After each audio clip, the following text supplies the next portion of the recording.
ka-ERSA. So, meron tayo dito Samsung na Eco Bubble.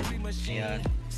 Ang problema niya mga ka-ERSA, nagpo-post tone siya. So, and then pagka post tone niya mga ka-ERSA, magdi-drain na siya ng kusa.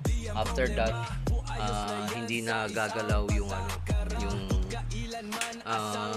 tab natin yung motor niya. So, yung last na trouble namin nito mga ka-ERSA, dito yun sa may Maynila naman, driver board ang pinalitan namin, pero ibang design yun, hiwalay ang main board. Ito back to back to mga ka-ERSA, interface tsaka main board nandito magkasama.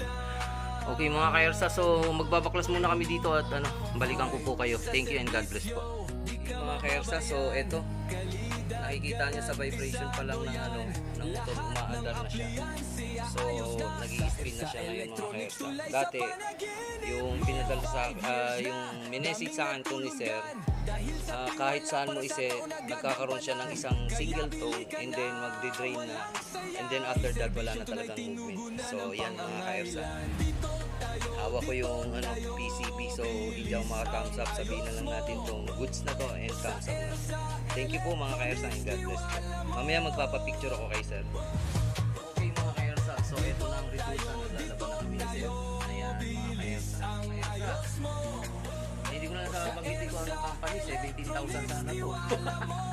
Okay mga ka-ERSA, maraming salamat. Thank you po and God bless po sa lahat. Bilis ang ayos mo sa ERSA.